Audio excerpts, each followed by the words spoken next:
아버지, 저희가 모신 지도 벌써 10년이 넘었어요.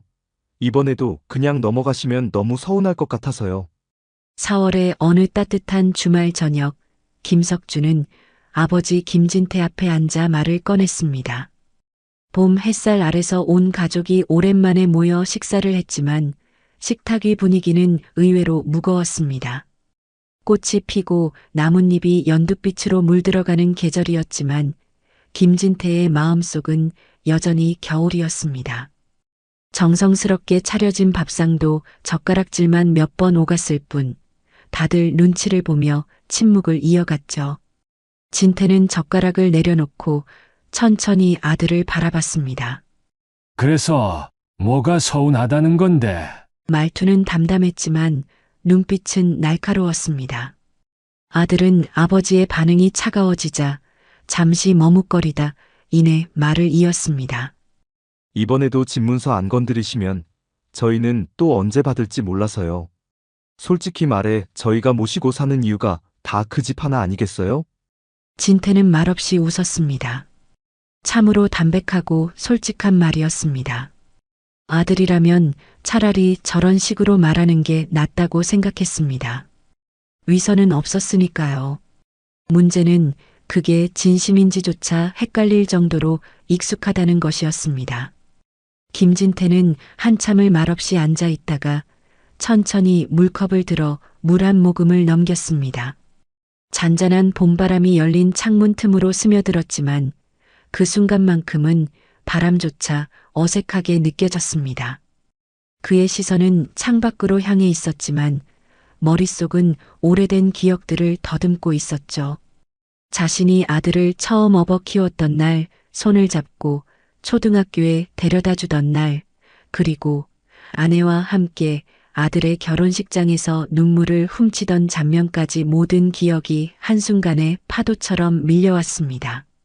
하지만 지금 눈앞에 앉아 있는 김석주는 그때 그 아이가 아니었습니다. 오히려 타인의 얼굴을 한 채 냉정한 투자자의 말투로 집문서를 입에 올리고 있었습니다. 그 말은 단순한 농담도 지나가는 푸념도 아니었습니다. 김진태는 아들이 내뱉은 말 한마디 한마디가 그동안 속으로 품어온 생각이라는 걸 너무도 잘 알고 있었습니다. 그 집이 그렇게 중요하냐? 진태가 다시 입을 열었을 때 아들은 순간 움찔했습니다. 하지만 이내 고개를 들고 대답했죠. 중요하죠. 저희는 아무것도 안 바라고 아버지 모신 거 아니에요. 하지만 다른 형제들도 다 살길 가고 결국 저희만 남았잖아요. 그래도 뭐 하나 남는 게 있어야 하지 않겠어요? 진태는 고개를 끄덕였습니다. 아들의 말은 어쩌면 현실적이고 논리적인 이야기였습니다. 10년을 모셨고 그동안의 수고에 대한 대가를 바라는 것도 충분히 이해할 수 있었죠. 하지만 그는 그 순간 이상하게도 이렇게 되묻고 싶었습니다. 정말 그 10년이 날 위해서였을까? 아니면 집을 위해서였을까? 진태는 아들의 눈을 똑바로 바라보며 마음속에서 조용히 중얼거렸습니다. 그래, 오늘이 아니면 이 질문을 할 수 있는 날은 다시 오지 않을지도 모르겠다. 진짜 시험대는 지금부터 시작일 것이다. 김진태는 그날 밤 혼자 방에 누워 천장을 바라보며 깊은 한숨을 내쉬었습니다. 방 안은 조용했고 벽에 걸린 시계 초침 소리만이 또렷하게 들려왔습니다. 오늘 아들의 말은 단순한 욕심에서 비롯된 것이 아니라 어느 정도는 오래 쌓여온 서운함의 결과일지도 모른다는 생각이 들었습니다. 하지만 그것이 마음을 더 무겁게 만들었습니다. 왜냐하면 그 서운함이라는 감정 안에는 사랑도 없었고 존중도 없었기 때문입니다. 오직 대가만이 존재했죠. 나는 그동안 뭘 잘못했을까? 진태는 아내가 떠난 지 벌써 15년이 되었다는 사실을 다시 떠올렸습니다. 그녀가 마지막 순간까지도 손을 꼭 잡고 했던 말이 생각났죠. 여보, 나 없이도 애들 잘 챙겨야 해요. 너무 믿지는 말고. 그때는 무슨 의미인지 몰랐습니다. 하지만 지금 생각해보면 아내는 이미 모든 것을 알고 있었던 것 같았습니다. 자식들의 성향 마음속에 품고 있는 계산기 소리까지도. 아들은 늘 말했습니다. 자신은 형제들 중 유일하게 아버지를 모신 사람이라고. 그래서 지금 누릴 자격이 있다고. 하지만 진태는 알고 있었습니다. 아들은 아버지를 모신 것이 아니라 아버지의 재산을 관리해 온 것이었습니다. 자신의 수고를 이야기할 때마다 빠짐없이 붙이는 집 한 채라는 말이 그 증거였습니다. 그는 자리에서 일어나 안방 옷장 깊숙이 넣어둔 서류철을 꺼냈습니다. 노랗게 바랜 서류 봉투에는 김진태 유언서라고 쓰여 있었고 몇 년 전부터 혼자 작성해온 여러 문서가 담겨 있었습니다. 거기엔 상속에 대한 나의 기준, 내가 바라는 마지막 삶의 방식 같은 글이 또박또박 손글씨로 적혀 있었습니다. 그리고 그는 문득 생각했습니다. 내가 정말 이 집 한 채를 아들에게 줘야 하나? 과연 그것이 옳은 일일까? 다음 날 김진태는 조용히 전화기를 들었습니다. 수신 목록을 넘기다 선미라는 이름에서 손가락이 멈췄습니다. 딸 김선미. 연락은 자주 하지 않았지만 이상하게 딸의 목소리를 듣고 싶은 날이었습니다. 신호가 3번쯤 울렸을 때 익숙한 목소리가 들려왔습니다. 아빠, 무슨 일이세요? 괜찮으세요? 그 한마디에 진태의 목이 잠시 메었습니다. 별일 아닌 안부 전화에도 딸은 늘 이렇게 놀라며 달려올 듯한 반응을 보였습니다.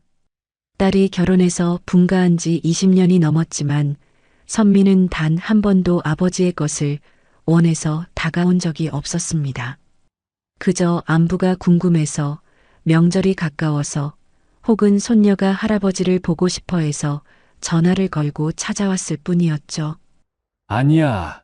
그냥 내 생각이 나서 요즘은 잘 지내냐? 잘 지내죠. 아빠는요? 오빠네 집에서 잘 계시죠? 진태는 대답 대신 웃음만 흘렸습니다. 한동안 이어지는 안부 인사 속에서 그는 자신도 모르게 딸과의 통화를 오래도록 붙잡고 있었습니다. 어쩌면 그건 단순한 대화가 아니라 자신이 아직 사람으로서 존중받고 있다는 사실을 확인하고 싶어서였는지도 몰랐습니다. 선미야, 혹시 이번 주말에 시간 되면 잠깐 얼굴 보자. 좋아요. 아빠 뭐 드시고 싶으세요? 제가 맛있는 거 해드릴게요. 전화가 끊긴 뒤에도 진태는 핸드폰을 한참이나 내려놓지 못했습니다. 그리고 다시 서류 봉투를 꺼내 들었습니다. 상속이라는 2 글자가 또렷이 보였지만 이제는 그 안에 담겨야 할 이름이 점점 분명해지는 듯 했습니다. 그 이름은 아들이 아니라 딸이었다는 것. 며칠 뒤 김진태는 집 근처 공원 벤치에 앉아 손글씨로 쓴 메모들을 정리하고 있었습니다. 햇살은 따사롭고 바람은 서늘하게 얼굴을 스쳤지만 그의 표정은 무겁지 않았습니다.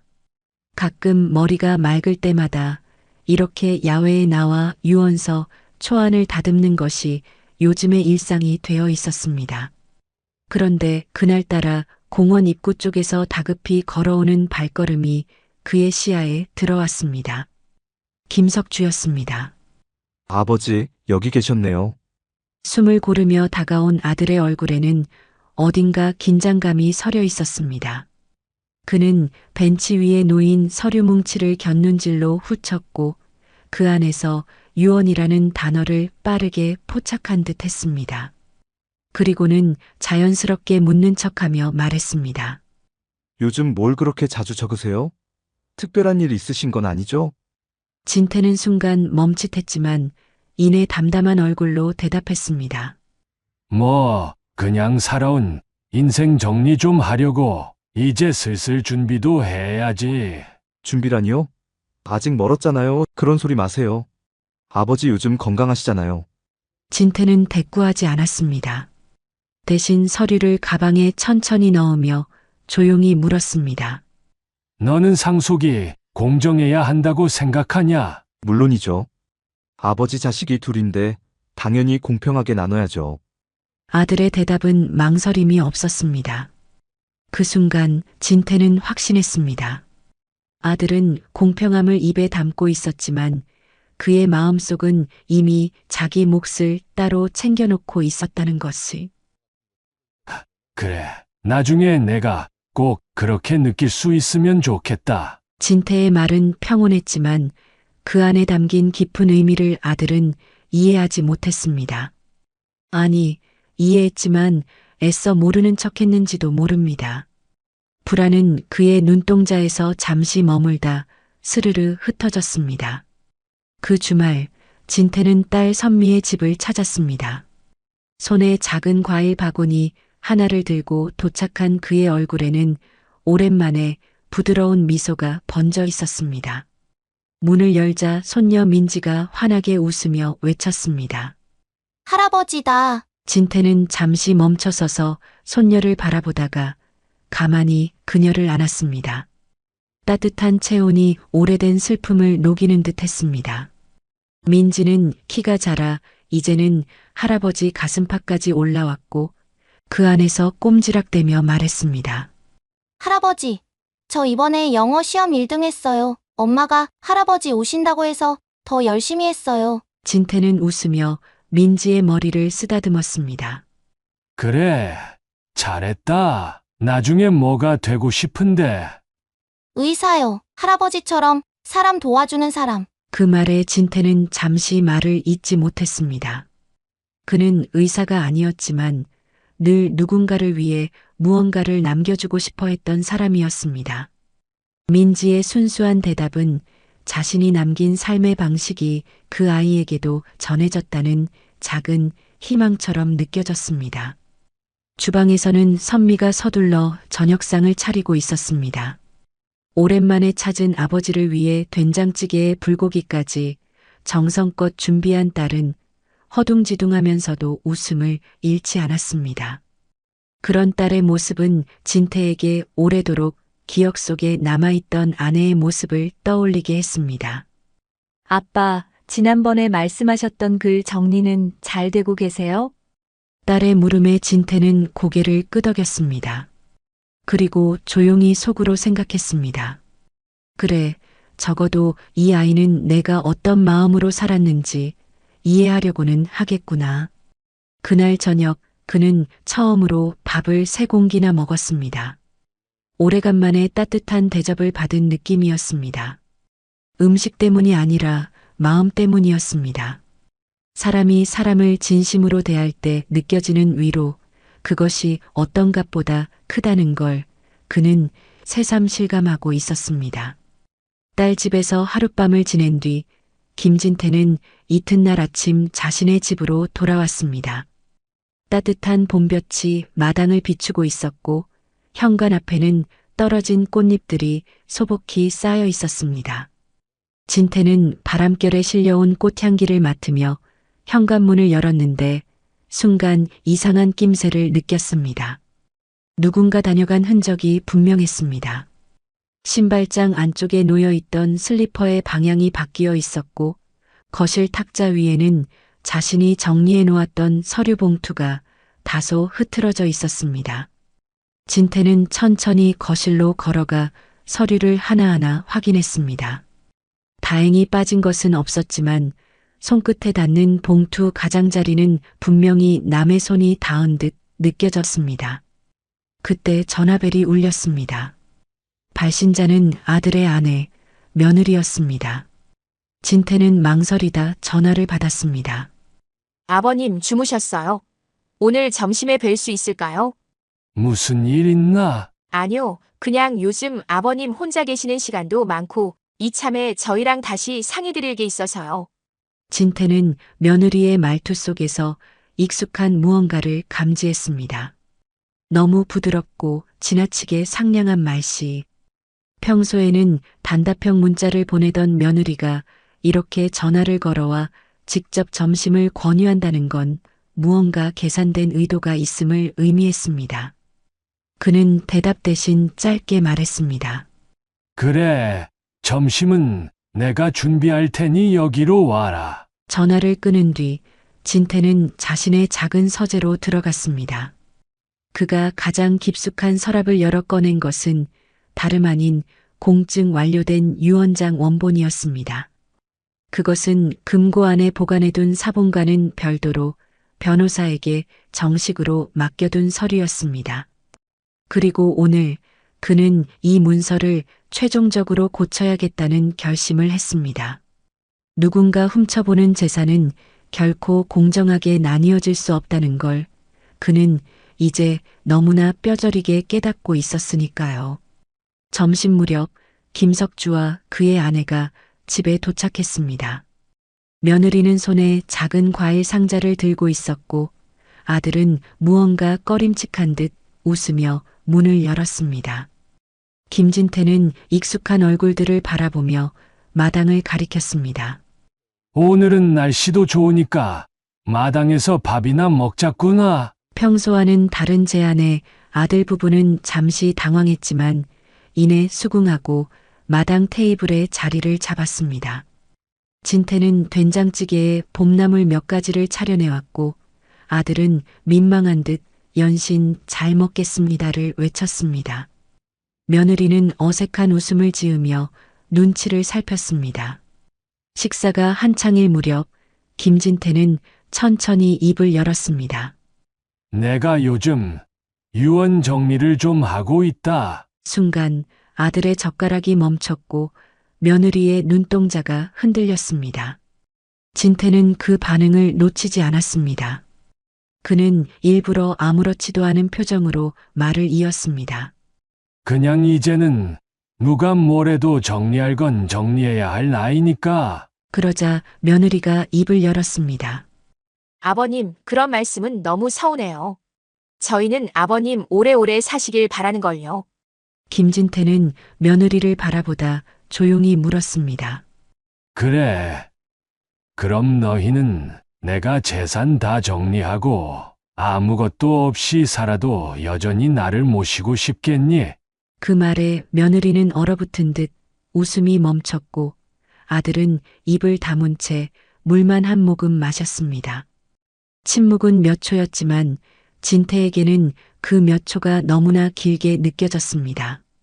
예전 같았으면 웃으며 그럼요라고 했을 텐데 이상하게 지금은 아무 말도 안 하는구나. 진태가 잔잔하게 던진 말 한마디는 마치 가시처럼 아들 부부의 마음에 박혔습니다. 그들은 어색하게 웃으며 애써 분위기를 되돌리려 했지만 이미 진태는 그들의 대답을 들은 것이나 다름없었습니다. 그는 더 이상 묻지 않았습니다. 이미 그 침묵 속에서 모든 답을 얻었기 때문이었습니다. 식사가 끝나갈 무렵 아들 김석주가 결국 입을 열었습니다. 그의 얼굴에는 억눌러온 감정이 조금씩 배어나오고 있었습니다. 그는 물잔을 내려놓으며 조심스럽게 말을 꺼냈습니다. 아버지, 제가 말씀드리고 싶은 게 하나 있어요. 진태는 아무 말 없이 고개를 끄덕였습니다. 기다렸다는 듯 아들은 말을 이었습니다. 제가요, 사실 아버지가 집 정리하신다는 말 듣고 좀 놀랐어요. 그런데 솔직히 저도 이제 애들 대학 들어가고 생활도 빠듯하고 이 집 지금 정리하시기 전에 제 앞으로 명의만 잠깐 바꿔두시면 안 될까요? 실거주 조건도 요즘 까다롭고 세금도 복잡하고 제가 실수 없이 잘 처리할게요. 그냥 행정적인 문제예요.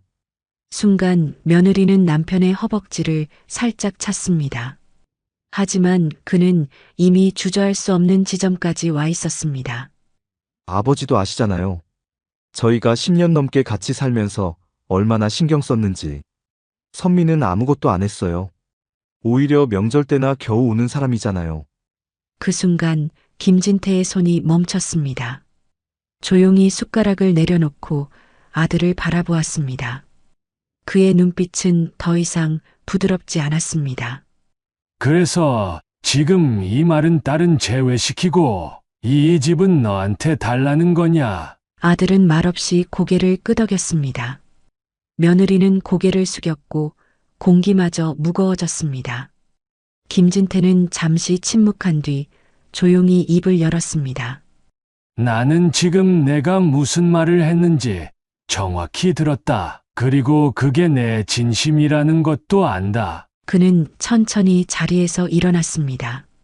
오늘은 여기까지만 하자. 남은 이야기 다음에 내 차례가 되면 하마. 그 말은 곧 모든 걸 결정지을 순간이 곧 온다는 예고였습니다. 아들은 당황한 표정으로 진태를 바라봤지만 그는 이미 뒷마당 안쪽으로 천천히 걸음을 옮기고 있었습니다. 허리는 굽었지만 발걸음만은 단단하고 흔들림이 없었습니다. 다음 날 아침 김진태는 일찍이 동네 법무사 사무실을 찾았습니다. 탁자 위에는 전날 밤 수정한 유언장 사본이 가지런히 놓여 있었고 그는 정식 공증을 위해 서류에 마지막 사인을 남겼습니다. 손에 들린 펜 끝이 사각사각 종이를 지나갈 때 그는 마치 지난 78년의 인생을 한 줄씩 내려놓는 기분이었습니다. 그리고 그날 오후 그는 아들과 딸을 모두 집으로 불렀습니다. 전화를 받는 두 사람 모두 어리둥절해했지만 진태는 따로 설명하지 않았습니다. 그냥 중요한 이야기다라는 말만 남긴 채 전화를 끊었습니다. 두 남매가 마주 앉은 거실에는 묘한 긴장감이 흘렀습니다. 김진태는 작은 상자 하나를 꺼내더니 테이블 위에 올려놓았습니다. 안에는 봉인된 서류 봉투가 들어 있었고 그 위에는 김진태 유언장 사본이라는 문구가 적혀 있었습니다. 이건 오늘 오전에 공증 마친 유언장이다. 혹시 내가 갑자기 세상 떠나도 너희가 다툴 필요 없도록 정리해둔 거다. 아들은 곧바로 표정을 굳혔고 딸 선미는 말없이 아버지를 바라봤습니다. 그리고 미리 말해두고 싶어서 내 재산은 내가 살아온 삶과 그 삶을 존중해준 사람에게 남길 거다. 그 말에 아들의 이마에 땀이 맺히기 시작했습니다. 진태는 조용히 딸을 향해 시선을 옮겼습니다. 선미야, 너는 내가 가진 걸 원한 적이 한 번도 없었지. 그게 나는 참 고마웠다. 그 순간 아들의 표정이 일그러졌습니다. 아버지, 그럼 설마 지금 딸한테 다 주시겠다는 말씀이세요? 김진태는 천천히 고개를 끄덕였습니다. 그래, 집은 이미 선미 앞으로 명예 이전했다. 나머지 현금 자산도 선미에게 맡길 거다. 대신 조건이 하나 있다. 내가 살아있는 동안 나의 삶을 방해하지 않는 것. 석주는 자리에서 벌떡 일어나며 소리쳤습니다. 말도 안 돼요. 제가 아버지 모셨잖아요. 10년을요. 딸은 아무것도 안 했다고요. 진태는 조용히 아들을 바라보았습니다. 그리고 단호하게 말했습니다. 그래, 내 말대로다. 너는 10년을 나랑 살았지. 하지만 모시진 않았다. 그 한마디가 이 모든 이야기를 끝내는 선언이었습니다. 김석주는 그 자리에 서서 얼굴이 붉어졌다가 창백해지기를 반복했습니다. 두 손을 말아쥐며 진태에게 말했습니다. 그럼 저는 뭐예요? 아버지를 위해 해온 건 다 헛수고였다는 거예요? 김진태는 그 말에 잠시 침묵했습니다. 그리고는 잔잔한 목소리로 대답했습니다. 내가 내 옆에 있었던 건 사실이지. 하지만 내가 내 손을 잡아준 적은 없었다. 너는 내 밥값을 계산해줬고, 약속 시간을 챙겼고, 병원 수속도 대신했지. 하지만 그건 직원도 할 수 있는 일이야. 나는 내가 아들로서 나를 따뜻하게 대해준 적이 언제였는지 잘 모르겠다. 그 말에 김석주의 어깨가 무너져 내렸습니다. 그의 아내는 말없이 고개를 숙였고 딸 선미만이 묵묵히 앉아 있었습니다. 눈빛은 복잡했지만 그 안엔 분명한 책임감이 담겨 있었습니다. 마치 아버지가 맡긴 유산이 단지 재산이 아닌 삶의 유산, 그 의미까지도 떠안은 듯한 표정이었습니다. 선미야, 진태는 딸을 향해 몸을 살짝 기울이며 말했습니다. 내가 가진 게 별로 많지는 않다. 그래도 너는 내 인생을 끝까지 사람 대 사람으로 봐준 아이야. 내가 너한테 바라는 건 딱 하나야. 내가 남은 시간을 내 방식대로 살 수 있도록 지켜봐줘. 딸은 천천히 고개를 끄덕였습니다. 그리고 조용히 아버지의 손을 잡았습니다. 네, 아빠. 그렇게 하실 수 있도록 제가 도울게요. 그 순간 진태는 처음으로 눈시울이 붉어졌습니다. 늙은 아버지가 바라던 것은 결국 거창한 효도도 값비싼 선물도 아니었습니다. 그냥 누군가가 끝까지 자신을 사람으로 대해주는 것, 그것 하나였던 겁니다. 며칠 뒤 김진태는 혼자 마당 의자에 앉아 봄볕을 쬐고 있었습니다. 머리 위로 철새가 날아가고 나무에는 꽃망울이 하나둘씩 피어나고 있었죠. 그는 손에 찻잔을 들고 천천히 눈을 감았습니다. 바람은 따뜻했고 마음은 조용했습니다. 그는 문득 생각했습니다. 내가 가진 게 결국 아무것도 아니었다면 그 아무것도 아닌 걸 노리고 달려드는 이들은 또 무엇을 가진 사람들인가? 아들의 전화는 며칠째 오지 않았습니다. 서운함보다는 안도감이 더 컸습니다. 딸 선미는 가끔 전화를 걸어 안부를 묻고 손녀 민지는 자주 짧은 편지를 보내왔습니다. 손글씨로 꾹꾹 눌러 쓴 할아버지 보고 싶어요라는 문장 하나가 진태에게는 세상 무엇보다도 소중한 유산처럼 느껴졌습니다. 그는 이제 더 이상 누군가에게 증명받으려 애쓰지 않았습니다. 아버지로서, 남편으로서, 사람으로서 자신이 남긴 것들을 조용히 바라보며 스스로에게 말했습니다.